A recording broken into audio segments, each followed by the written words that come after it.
Fala pessoal, beleza? Eu sou o PH e esse é o Turno do Geek. Hoje eu vou falar sobre Herege 2024, do diretor Scott Beck. Esse filme vem com uma trama bem interessante, que são duas missionárias que estão na sua função, até que elas vão para casa de um senhor.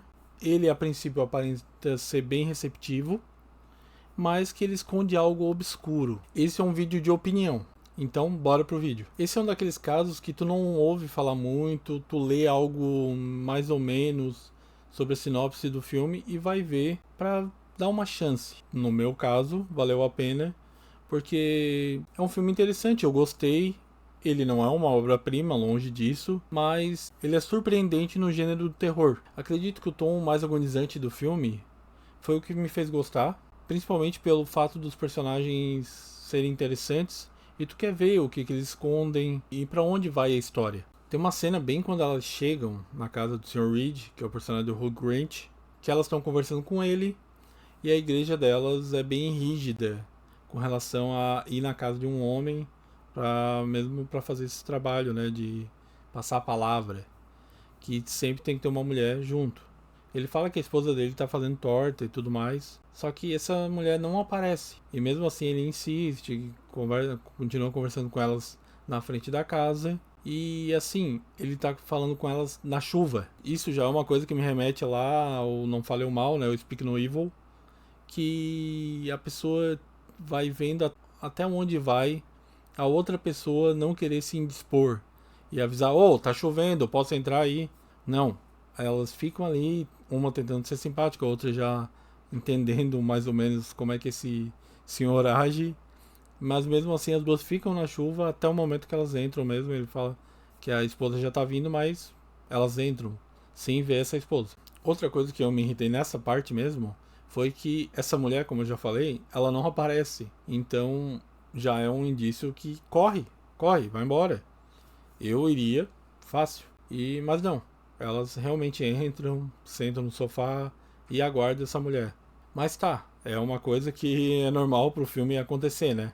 O diretor mostra vários objetos, como uma vela, um interruptor, copos com bebidas, alguns detalhes no rosto dos atores, coisas que vão ser mostradas que são importantes para o futuro. Isso eu achei bem interessante e é uma das coisas que eu mais gostei, que ele não deixa essas pontas soltas. Sim, do nada o tom que era constrangimento apenas e tal se transforma num pavor. E vem junto com duas conversas sobre religião. Uma delas é uma analogia de religião com jogos de tabuleiro, como as religiões se vendem para o público, e também uma sobre que cada religião não é única, porque muitas religiões pegam coisas de outras. Então, elas têm muitas coincidências umas das outras. Aí depois vira uma espécie de jogos mortais, mais jogos do que mortais. Nessa hora tu vê que o design de produção caprichou para te dar a noção de espaço, de onde elas estão, com um recurso bem legal que já foi usado pela A24, que é a casa de boneca ou maquete, que até as personagens parecem que elas estão mesmo numa casa de boneca. Isso foi feito lá em Hereditário, né? Pela mesma produtora. Eu achei um recurso legal, porque muitos filmes não te dão essa dimensão exata da casa ou dos ambientes onde os filmes se passam. Então achei bem interessante que esse te deu essa noção e fez um recurso inovador e diferente para mostrar isso. Um vilão tem uma motivação muito puxada para curiosidade. Ele é o tipo de pessoa que lê a Bíblia para debater com um cristão. Nesse caso de argumentos e conversas, mostra até uma inteligência em alguns pontos do roteiro, que trouxe algumas reflexões bem interessantes e fazem tu querer debater esse assunto tão polêmico. Só que tu também vê um tom de crueldade nessa forma de argumentar do vilão.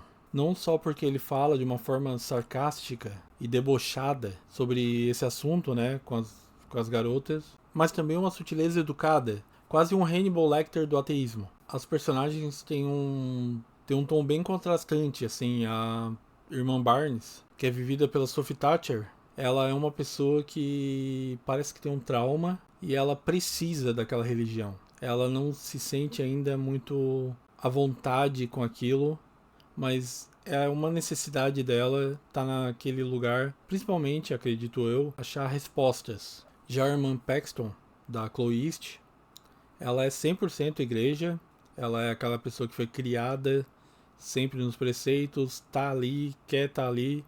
Ela é aquela pessoa quadradinha, é a pessoa boazinha, né? Quase inocente. Esses três personagens são muito bons. A troca de olhares, ou os próprios olhares mesmo entre eles, as reações diversas, a própria atuação de cada um, que é única, as conversas entre eles, os monólogos, diálogos, tudo foi muito bem feito. Mas tem um ator que sobra no filme, que é o Topper Grace, que é o nosso querido Venom, né? Ele faz um cara da mesma religião das gurias. Tem uma parte que ele vê que elas ainda não voltaram, vai na casa do Sr. Reed, pergunta pra ele sobre elas e tal, ele dá uma desconversada e simplesmente acaba aí essa cena. Ela não serviu pra nada, não leva a lugar nenhum. É um artifício de roteiro pra uma certa parte ali, mas que também não leva a nada. O final é agonizante, claustrofóbico, mas que termina de uma forma meio agridoce, até satisfatória de um certo ponto. Porém, assim como a origem, o filme ele pode te dar um final mais alegórico, que tu acha que uma coisa quer significar outra, aquela coisa do peão não caiu, caiu. Nesse caso é uma questão de borboleta que remete lá ao meio do filme ali, um diálogo entre as duas e tal. Tu pode levar 100% no literal, ou o alegórico. Aí vai pela tua percepção, mas assim, nenhuma das duas partes ela estraga a experiência, porque o filme é muito bom com um lado e com o outro lado. Eu não dou nota, mas pra mim é um bom filme.